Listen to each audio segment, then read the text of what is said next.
નમસ્તે વિદ્યાર્થીઓ, સમાજશાસ્ત્ર વિષયની અંદર આપણે છેલ્લે વિડીયોની અંદર સંસ્કૃતિના પ્રકારો એ પ્રશ્ન આપણે છેલ્લે સમજ્યા હતા.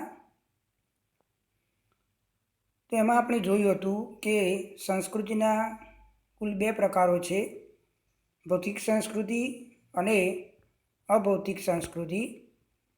જેમાં ભૌતિક સંસ્કૃતિની વ્યાખ્યા આપણે જોઈ હતી કે ભૌતિક સંસ્કૃતિ એટલે સંસ્કૃતિનું ભૌતિક સામગ્રી અંગેનું પાસું. જે પદાર્થોને આપણે નળી આંખે જોઈ શકીએ છીએ, એનો સ્પર્શ કરી શકીએ છીએ, એ બધી જ બાબતોને ભૌતિક સંસ્કૃતિ તરીકે ઓળખવામાં આવે છે. સમાજશાસ્ત્રી રોબર્ટ બસ્ટર્ડ એમણે ભૌતિક સામગ્રીની અંદર અનેક યંત્રો, સાધનો, વાસણો, મકાનો, માર્ગો, પુલો, વસ્ત્રો, વાહનો, સાધન સામગ્રી, ખાદ્ય સામગ્રી, રાચરચીલું, દવાઓ વગેરેનો સમાવેશ એ ભૌતિક સંસ્કૃતિની અંદર કર્યો છે. અને માનવીના અસ્તિત્વની અંદર આ બધી જ ભૌતિક સામગ્રી એ બહુ અગત્યનો ભાગ ભજવે છે. આ બધી ભૌતિક સામગ્રી પ્રાપ્ત કરવા માટે માનવીએ પ્રયત્ન કરવો પડે છે અને એના દ્વારા બીજા વ્યક્તિ સાથેના સંબંધો મજબૂત બને છે, જે બાબત આપણે છેલ્લે જોઈ હતી. જ્યારે અભૌતિક સંસ્કૃતિની અંદર જે બાબતોને આપણે જોઈ શકતા નથી, જે પદાર્થોને આપણે જોઈ શકતા નથી, સ્પર્શ કરી શકતા નથી, એ બાબતોને અભૌતિક સંસ્કૃતિ તરીકે ઓળખવામાં આવે છે. અભૌતિક સંસ્કૃતિનું ભૌતિક સંસ્કૃતિ જેવું અસ્તિત્વ હોતું નથી. એના 2 પેટા વિભાગની અંદર વહેંચી શકાય, બોધનાત્મક અને ધોરણાત્મક. પહેલો પ્રકાર છે બોધનાત્મક. બોધનાત્મક સંસ્કૃતિ એટલે કુદરતમાંથી કૃતિઓ બનાવવા માટે, કુદરતમાંથી કૃતિઓ એટલે કે અનેક વસ્તુઓ બનાવવા માટે, મૂર્તિઓ કે કોઈ પ્રકારની પ્રતિમા તૈયાર કરવા માટે કોઈ એક ચોક્કસ સાધનનો ઉપયોગ કઈ રીતે કરવો તે અંગેનું જ્ઞાન, તેને આપણે બોધનાત્મક સંસ્કૃતિ કહેવાય. જ્યારે ધોરણાત્મક સંસ્કૃતિ એટલે નિયમો એટલે કે ધોરણો, મૂલ્યો અને માન્યતાઓની તેમજ વિચારો અને વસ્તુઓ પર સમાજે નક્કી કરેલું છે કે આમ કરો અને આમ ન કરો, એ અંગેના નિર્ણયોની બનેલી સંસ્કૃતિને ધોરણાત્મક સંસ્કૃતિ તરીકે ઓળખવામાં આવે છે. આગળ જુઓ, નીચેનો પેરેગ્રાફ આપણે સમજવાનો બાકી હતો એટલે ત્યાં આપણે સમજીએ છીએ. તો લોકરીતિઓ, રૂઢિઓ, નિષેધો, કાયદાઓ વગેરે કેટલાક આ બધા અગત્યના ધોરણો છે. બરાબર, આપણા સમાજના ઘણા બધા અગત્યના નિયમો છે, જેવા કે લોકરીતિઓ, આપણે રૂઢિઓ, અનેક નિયમો એટલે કે નિષેધો અને કાયદાઓ, એ બધા આપણા સમાજના અગત્યના નિયમો છે. એમાં આપણી અલગ અલગ વ્યાખ્યાઓ આપણે બધાની સમજી લઈએ. તો લોકરીતિ શું કહેવાય, કોને કહેવાય, રૂઢિ કોને કહેવાય, પછી કાયદો કોને કહેવાય, આ બધા વ્યાખ્યાઓ આપણે હવે નીચે જોઈએ છીએ. તો લોકરીતિઓ એટલે સમાજે સાહજિક રીતે સ્વીકારેલું અને સમાજમાં ચલણી બની ગયેલી વર્તન વ્યવહારની પદ્ધતિને લોકરીતિ તરીકે ઓળખવામાં આવે છે. તો સમાજની અંદર એક સહજ બની ગયેલું, સમાજના લોકોએ સાહજિક રીતે સ્વીકાર્યું છે અને સમાજમાં ચલણી બની ગયું છે. સમાજમાં એક કાયમી બની ગયેલી વર્તન વ્યવહારની પદ્ધતિને લોકરીતિ કહેવામાં આવે છે. દાખલા તરીકે લોકરીતિની અંદર ઉદાહરણ આપેલું છે કે કોઈને આપણે આવકાર આપવા માટે તેની સાથે હસ્તધૂનન કરવું અથવા તો નમસ્કાર કરવા.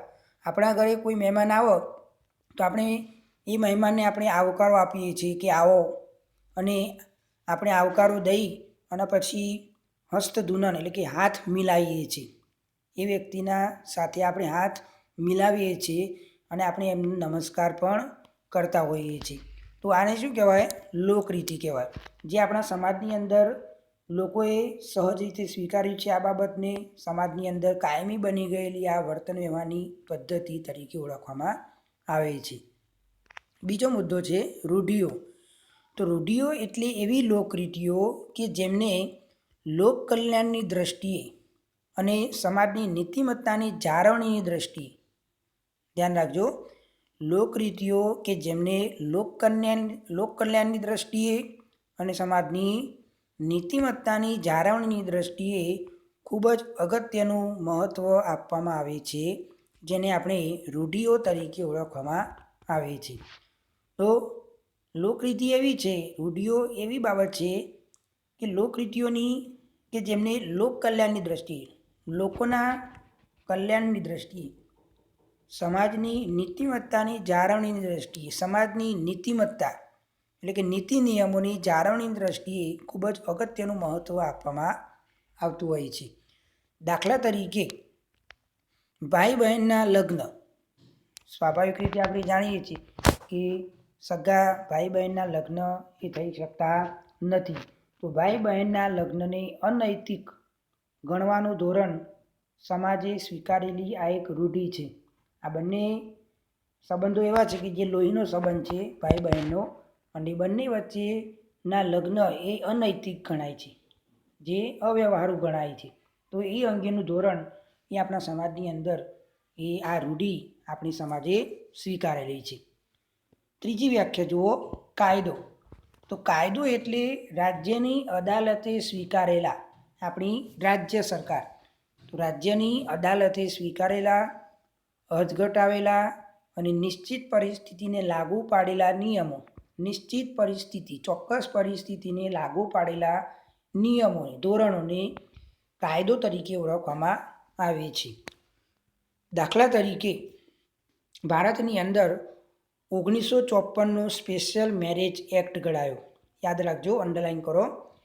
ભારતની અંદર 1954માં હિન્દુ સ્પેશિયલ મેરેજ એક્ટ ઘડાયો. બીજો કાયદો ઘડાયો મિલકત અંગેનો કાયદો. મિલકત અંગેનો કાયદો. તો આપણને નવાઈ લાગે કે મિલકત અંગેનો કાયદો શા માટે ઘડવો પડ્યો? તો ભારત સરકારે જેટલો પુરુષોની મિલકતનો અધિકાર આપવામાં આવ્યો છે, દાખલા તરીકે આપણો ભાઈ હોય તો તમારા ભાઈને તમારા પિતાજીનો વારસો એને મળેલો છે, તો તમારા વારસાગત તમારા સગા ભાઈને મોટાભાગનો મિલકતનો અધિકાર આમ તો જે તે કુટુંબના પુત્રને જ એને મિલકતનો અધિકાર આપવામાં આવતો હોય છે, પરંતુ ભવિષ્યની બાબતોને ધ્યાનમાં રાખીને અને ભૂતકાળની ઘટનાઓને ધ્યાનમાં રાખીને આ પ્રકારનો કાયદો આપણી સરકારે ઘડવો પડ્યો કે જેથી કરીને સ્ત્રી સંતાનને પણ મિલકત અંગેનો અધિકાર આપવામાં આવેલો છે. તો આ અંગેનો કાયદો એ આપણી અદાલતે ઘડેલો છે, સરકારે ઘડેલો છે. તો જેટલો આપણા ભાઈને આપણા પિતાજીની મિલકતની અંદર જેટલો અધિકાર છે, એટલો જ અધિકાર સ્ત્રી સંતાન તરીકે એ છોકરીને પણ પોતાનો અધિકાર પોતાના પિતાની મિલકતમાંથી એને અધિકાર આપવામાં આવેલો છે. તો કોઈ પણ પ્રકારના કાયદાના ભંગ બદલ ઠપકાથી દેહાંત દંડ સુધીની સજા કરવામાં આવતી હોય છે. કોઈ પણ વ્યક્તિ સમાજના આ કે રાજ્યના જે કોઈ કાયદાનો જો ભંગ કરે, નિયમોનો ભંગ કરે, તો એ ભંગ બદલ એ વ્યક્તિને એક મોટો ઠપકાથી માંડીને દેહાંત દંડ, શારીરિક સજા સુધીની સજા એને કરવામાં આવતી હોય છે. બરાબર. તો આપણે પ્રશ્ન પૂરો કરીએ છીએ. સંસ્કૃતિનો અર્થ, સંસ્કૃતિની વ્યાખ્યા અને સંસ્કૃતિના પ્રકારો. નવો પ્રશ્ન આપણે જોઈએ, સભ્યતા. સભ્યતાને આપણે સિવિલાઇઝેશન તરીકે ઓળખવામાં આવે છે. સભ્યતાના અર્થ વિશે જુદા જુદા દ્રષ્ટિબિંદુઓ પ્રવર્તેલા છે. આગળ આપણે જોયું સંસ્કૃતિ અને સભ્યતા બંને વચ્ચે કોઈ મોટો તફાવત તો નથી જ, પરંતુ તેમ છતાં બંને વચ્ચે સૂક્ષ્મ ભેદની આપણે અવગણના કરી શકતા નથી. હવે એનો અર્થ જોઈએ. સંસ્કૃતિ એટલે જીવન જીવવાની રીત. ત્યાં આપણે આગળ વ્યાખ્યા સમજ્યા તમને મેં આગળ સમજાવી વ્યાખ્યા કે સરળ શબ્દોમાં સંસ્કૃતિ એટલે જીવન જીવવાની રીત, જેને જીવનશૈલી તરીકે પણ આપણે એમને ઓળખીએ છીએ. તો સંસ્કૃતિની અંદર જ્ઞાન, માન્યતા, કલા, નીતિ, કાયદો, રિવાજ વગેરે દ્વારા જે પ્રાપ્ત કર્યું છે તેને સંસ્કૃતિ તરીકે ઓળખાય. જ્યારે સભ્યતા એટલે, અંડરલાઈન કરીશું આપણે વ્યાખ્યા, સભ્યતા એટલે પ્રાપ્ત કરેલી જીવનને લગતી એવી બધી જ બાબતોનો જથ્થો. પ્રાપ્ત કરેલી જીવનને લગતી એવી બધી જ બાબતોનો જથ્થો અને સામાજિક વ્યવસ્થા જે માનવને માનવેતર સમાજથી અલગ પાડે છે તેને સભ્યતા તરીકે ઓળખવામાં આવે છે. વ્યાખ્યા ઉપરથી, સભ્યતા એટલે પ્રાપ્ત કરેલી જીવનને લગતી એવી બધી જ બાબતોનો જથ્થો. આપણે ઉપર જે મેં તમને જે કીધું સંસ્કૃતિની બધી જ બાબતો, કલા, જ્ઞાન, માન્યતા, કાયદો, રિવાજો, આ બધું શું કર્યું છે? આપણે પ્રાપ્ત કર્યું છે. તો પ્રાપ્ત કરેલી જીવનને લગતી આ બધી જ બાબતો છે. આપણા મનુષ્ય જીવન માટે આ બધી જ બાબતોનો જથ્થો એ આપણા માટે આપણી સંસ્કૃતિએ પ્રાપ્ત કર્યો છે. આપણે આપણી સંસ્કૃતિની અંદર આ જથ્થો પ્રાપ્ત કર્યો છે, ઉપર જે બાબતો છે તે. અને સામાજિક વ્યવસ્થા, અને આપણા સમાજની વ્યવસ્થા જે માનવને માનવેતર સમાજથી અલગ પાડે છે. તો આપણે આગળના પ્રકરણની અંદર મેં તમને સમજાવ્યું હતું કે સમાજના બે પ્રકારો, માનવ સમાજ અને માનવેતર સમાજ. તો માનવ સમાજ એ જ્ઞાન, માન્યતા, કાયદો, રિવાજ આ બધું માનવ સમાજ એ પોતે પોતાની સંસ્કૃતિની અંદર ધરાવે છે. જ્યારે માનવેતર સમાજ એટલે કે પ્રાણી સમાજ એ આ બધી બાબતોથી અલિપ્ત છે. એટલે કે માનવેતર સમાજની અંદર, પ્રાણી સમાજની અંદર કોઈ પણ જાતનો કાયદો હોતો નથી, એ લોકોના કોઈ જ્ઞાન હોતું નથી, એ રિવાજો હોતા નથી. તો આ બધી બાબતોથી માનવ સમાજ એ માનવેતર સમાજથી અલગ પડે છે. દાખલા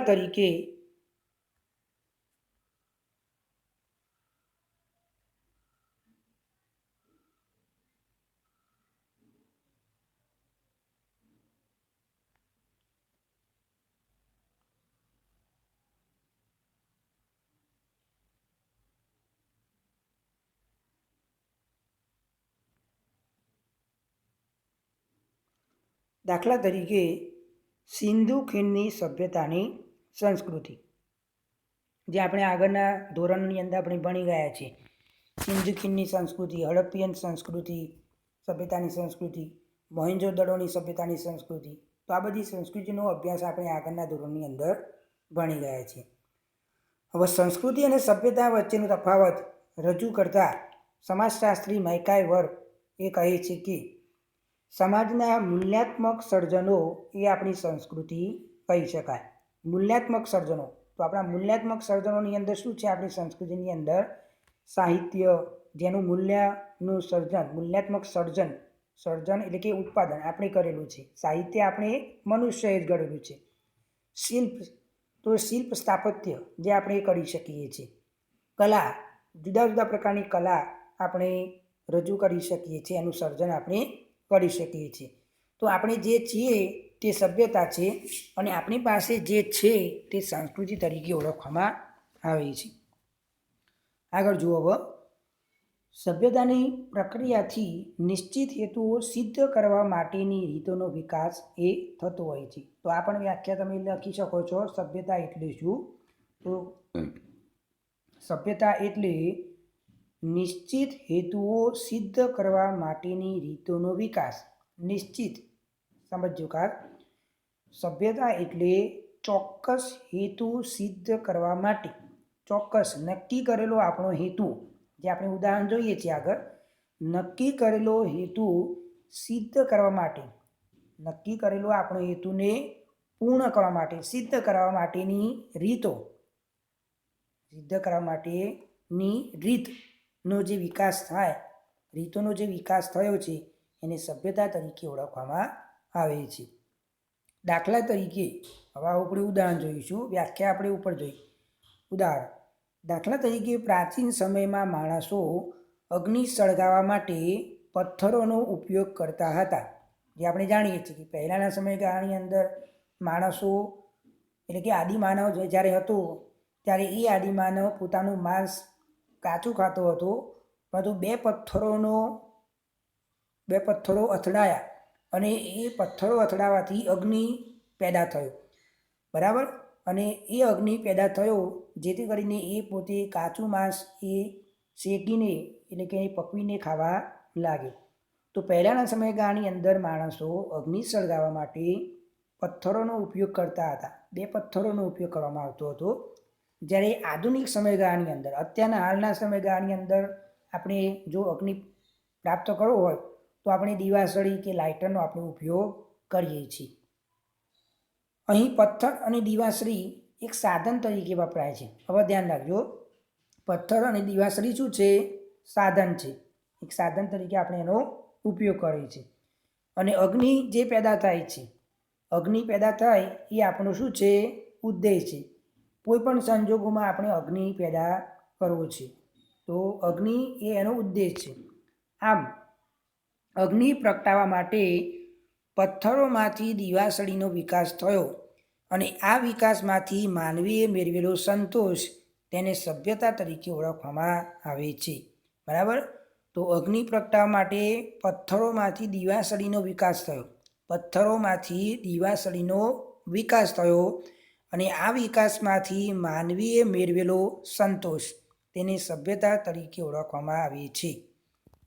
માનવીએ પોતાની સ્થિતિ સુધારવા માટેના પ્રયાસમાં કલા કૌશલ્ય અને ભૌતિક સાધનો જેવી ઉપયોગી વસ્તુઓના કરેલા વિકાસનો સભ્યતામાં સમાવેશ કરવામાં આવતો હોય છે. તો માનવીએ પોતપોતાની જે સ્થિતિ સુધારી હોય તો એ સ્થિતિ સુધારવા માટેનો એ માનવી પોતે પ્રયત્ન કરે છે. અને એ પ્રયત્નની અંદર કલા કૌશલ્ય એટલે કે જાત જાતની ટેકનિક અને ભૌતિક સાધનો જેવા ઉપયોગી વસ્તુઓના કરેલા વિકાસનો સભ્યતાની અંદર સમાવેશ કરવામાં આવતો હોય છે.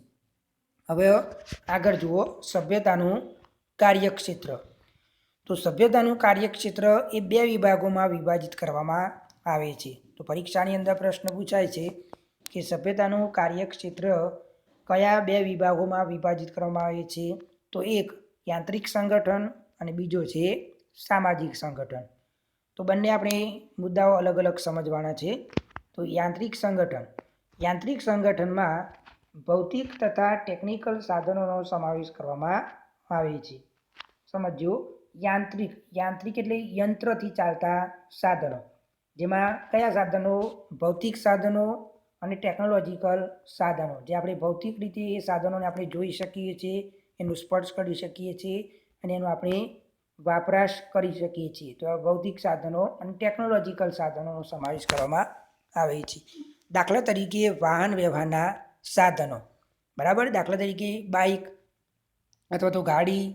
તો આ બધા સાધન, દાખલા તરીકે વાહન વ્યવહારનું જે સાધન આપણે ઉપયોગ કરીએ છીએ તો એ ભૌતિક અને ટેકનોલોજીકલ સાધન છે, એનો આપણે ઉપયોગ કરી શકીએ છીએ.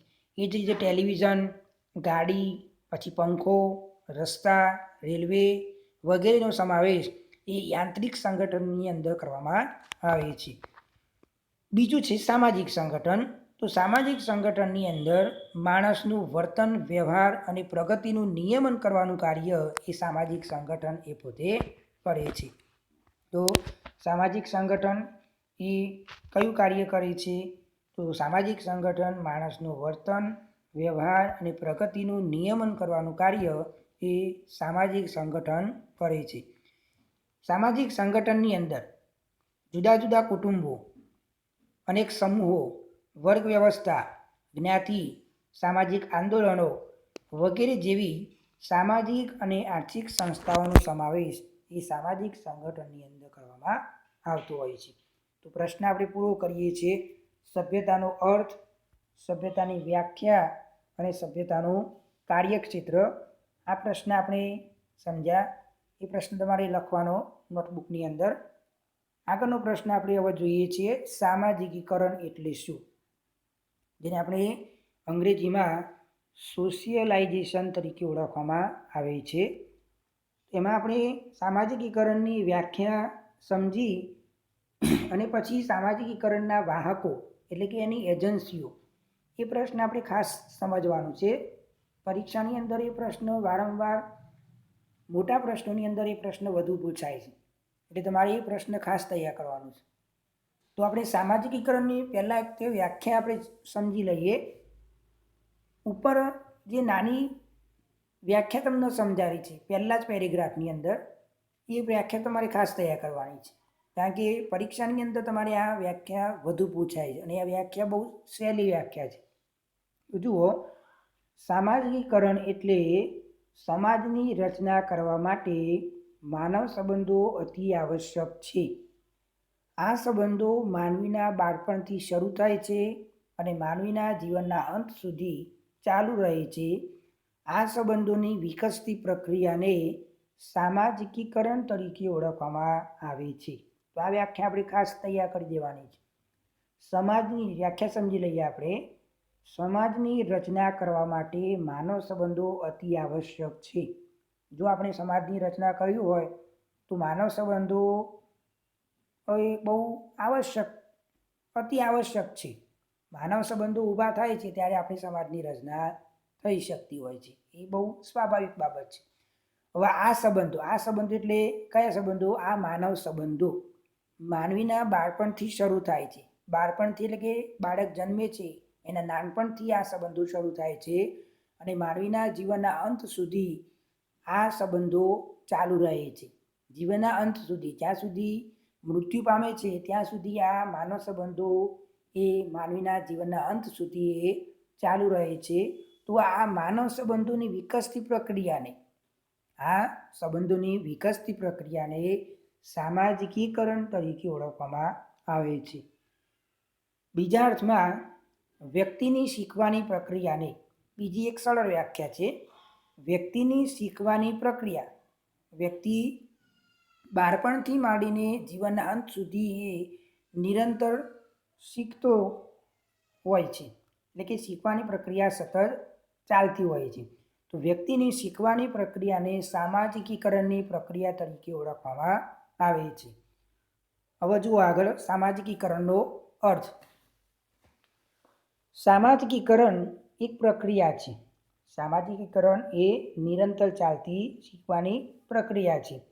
હવે આ પ્રક્રિયા વ્યક્તિના સમગ્ર જીવનકાળ સુધી સતત ચાલતી રહેતી હોય છે. હવે આ શીખવાની પ્રક્રિયા છે, સામાજિકીકરણની આ પ્રક્રિયા એ વ્યક્તિના સમગ્ર જીવનકાળ એટલે કે એના સમગ્ર જીવન સુધી સતત ચાલતી પ્રક્રિયા તરીકે ઓળખવામાં આવે છે. સરળ શબ્દોમાં આપણે સામાજિકીકરણની વ્યાખ્યા આપણે સમજીએ તો અંડરલાઈન કરીશું. જૈવિક વ્યક્તિને સામાજિક વ્યક્તિ બનાવતી પ્રક્રિયાને સામાજિકીકરણ તરીકે ઓળખવામાં આવે છે. જૈવિક વ્યક્તિને સમજી લો વ્યાખ્યા. એ દાખલા તરીકે કોઈ પણ બાળક જ્યારે જન્મે છે ત્યારે માત્ર એક જૈવિક અવસ્થામાં જ હોય છે, એટલે કે જીવિત અવસ્થામાં જ હોય છે. અને એ બાળકને એક જીવિત અવસ્થામાંથી એક સામાજિક વ્યક્તિ, એ બાળક જ્યારે જન્મે છે ત્યારે એને બોલતા, ચાલતા, લખતા, વાંચતા કે બધી કોઈ પણ જાતની પ્રક્રિયા એને આવડતી હોતી નથી. પરંતુ એ બાળક જ્યારે કુટુંબની અંદર એનો ઉછેર થાય છે ત્યારે એના માતા પિતા, એના ભાઈ બહેન, એના કુટુંબીજનો એને બોલતા, લખતા, વાંચતા, ચાલતા, આ બધી બાબતો એને શીખવે છે. તો એક જૈવિક વ્યક્તિમાંથી એક સામાજિક વ્યક્તિ એ બનાવે છે કુટુંબની અંદર એ સભ્યો. તો જૈવિક વ્યક્તિને સામાજિક વ્યક્તિ બનાવતી પ્રક્રિયાને સામાજિકીકરણ તરીકે ઓળખવામાં આવે છે. સામાજિકીકરણના પરિણામે વ્યક્તિ સમાજના એક સભ્ય તરીકે સમાજની કેટલીક અપેક્ષાઓ મુજબ એ જીવન જીવતા એ પોતે શીખે છે. કઈ રીતે આપણું પોતાનું જીવન એ જીવવાનું છે અને કેવું જીવન જીવીએ એવી સમાજ પોતે અપેક્ષા રાખે છે. સામાજિકીકરણ બાળકને સમાજના ધોરણો એટલે કે નિયમો, મૂલ્યો, લાગણીઓ, ભૂમિકાઓ અને વર્તન પદ્ધતિ શીખવતી એક પ્રક્રિયા તરીકે ઓળખવામાં આવે છે. સામાજિકીકરણ થતાં જ્યારે બાળકનું સામાજિકીકરણ થાય છે ત્યારે બાળકના પોતાના સમાજના સાંસ્કૃતિક માળખાની અંદર એ બાળક પોતે એ ગોઠવાય છે. આપણા સંસ્કૃતિના માળખાની અંદર એ બાળક પોતે ગોઠવાય છે. સામાજિક અપેક્ષાઓ પૂર્ણ કરવા, સમાજની કેટલીક અપેક્ષાઓને પૂર્ણ કરવા માટે એ બાળક એ પોતે સમર્થ બને છે, એટલે કે તૈયાર થાય છે. એ પ્રમાણેનું બાળક તૈયાર થતું હોય છે. આમ બાળકના સામાજિકીકરણમાં સામાજિક અને સાંસ્કૃતિક માળખાનું એટલે કે જીવનનું ઘડતર કરતી પ્રક્રિયા તરીકે ઓળખવામાં આવે છે. તો સામાજિકીકરણ એ કેવી પ્રક્રિયા તરીકે ઓળખવામાં આવે છે? પ્રશ્ન પૂછાય તો આપણે જવાબ લખીશું. સામાજિકીકરણ બાળકના સામાજિક અને સાંસ્કૃતિક જીવનનું સામાજિક જીવન અને સાંસ્કૃતિક જીવનનું એક ઘડતર કરતી પ્રક્રિયા તરીકે ઓળખવામાં આવે છે. સામાજિકીકરણ એક એવી આંતરક્રિયાની પ્રક્રિયા છે જેના દ્વારા વ્યક્તિ ઘણી બધી ટેવો અને કૌશલ્યો, માન્યતાઓ તથા વિવેક બુદ્ધિ એ બાળક પોતે શીખે છે. જે સામાજિક સમૂહો તથા સંપ્રદાયોમાં અસરકારક ભાગ લેવા માટે આ બાબત એ બહુ આવશ્યક ગણવામાં આવતી હોય છે.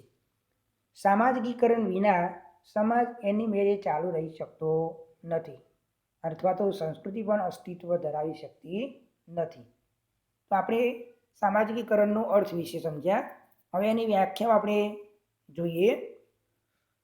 સમાજશાસ્ત્રીઓએ સામાજિકીકરણની ઘણી બધી વ્યાખ્યાઓ આપી છે. એમાં આપણે મહત્વની બે વ્યાખ્યાઓ સમજવાની છે. પહેલી વ્યાખ્યા છે કિંગ્સલે ડેવિસના મતે નવા જન્મેલા બાળકનું સામાજિક વ્યક્તિ તરીકે ઘડતર કરવાની પ્રક્રિયાને સામાજિકીકરણ તરીકે ઓળખવામાં આવે છે. બહુ જ સરળ વ્યાખ્યા છે કે નવું જન્મેલું બાળક, તાજું જન્મેલું બાળક છે, તો એ બાળકનું એક સામાજિક વ્યક્તિ તરીકે, સમાજની એક નાગરિક તરીકે, એક વ્યક્તિ તરીકેનું એ પ્રમાણેનું ઘડતર કરવાની પ્રક્રિયા, ઘડતર કરવું એ બાળકનું ઘડતર કરવાનું આ પ્રક્રિયાને સામાજિકીકરણ તરીકે ઓળખવામાં આવે છે. જે આગળ મેં તમને વ્યાખ્યા સમજાવી કે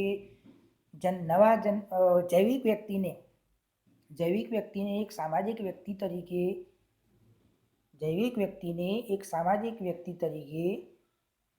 બનાવતી પ્રક્રિયાને સામાજિકીકરણ તરીકે ઓળખાય. તો એના જેવી જ વ્યાખ્યા છે આ. જૈવિક વ્યક્તિ એટલે કે એની જગ્યાએ આપણે મૂકવાનું છે નવા જન્મેલા બાળકનું સામાજિક વ્યક્તિ તરીકે ઘડતર કરવાની પ્રક્રિયાને સામાજિકીકરણ તરીકે ઓળખાય. બીજી વ્યાખ્યા હોર્ટન અને હન્ટના મતે સામાજિકીકરણ એક એવી આંતરક્રિયાની પ્રક્રિયા છે કે જેના દ્વારા વ્યક્તિ પોતાના સમૂહના ધોરણો પોતાના જીવનની અંદર ઉતારે છે, જેના પરિણામે એક વિશિષ્ટ સ્વ જન્મે છે. વ્યાખ્યા સમજી લઈએ. સામાજિકીકરણ એક એવી આંતરક્રિયાની પ્રક્રિયા છે કે જેના દ્વારા કોઈ પણ વ્યક્તિ પોતાના સમૂહના એટલે કે પોતાના સમાજના નિયમો પોતાના જીવનની અંદર ઉતારે છે. કે આપણે આપણા સમાજની અંદર આપણે રહીએ છીએ તો આપણા સમાજની બીજી વ્યક્તિઓ સાથે આપણે આંતરક્રિયા કરીએ છીએ, અને એ આંતરક્રિયાથી એ વ્યક્તિ બીજા વ્યક્તિના દ્વારા એ આપણા સમૂહના કયા નિયમો છે, આપણા સમાજના કયા નિયમો છે, તો એ નિયમો પોતાના જીવનની અંદર એ વ્યક્તિ પોતે ઉતારે છે, અને એના પરિણામે એક વિશિષ્ટ સ્વ જન્મે છે. બંને વ્યાખ્યાઓ આપણે તૈયાર કરવાની છે. ફરીથી હું બંને વ્યાખ્યાઓ બોલું છું. સામાજિકીકરણની વ્યાખ્યા આપતા સમાજશાસ્ત્રી કિંગ્સલે ડેવિસ જણાવે છે કે નવા જન્મેલા બાળકનું એક સામાજિક વ્યક્તિ તરીકે ઘડતર કરવાની પ્રક્રિયાને સામાજિકીકરણ તરીકે ઓળખાય. બીજી વ્યાખ્યા આપણે સમજ્યા હોર્ટન અને હન્ટના મતે સામાજિકીકરણ એક એવી આંતરક્રિયાની પ્રક્રિયા છે કે જેના દ્વારા વ્યક્તિ પોતાના સમૂહના ધોરણો પોતાના જીવનની અંદર ઉતારે છે, જેના પરિણામે એક વિશિષ્ટ સ્વ જન્મે છે. એક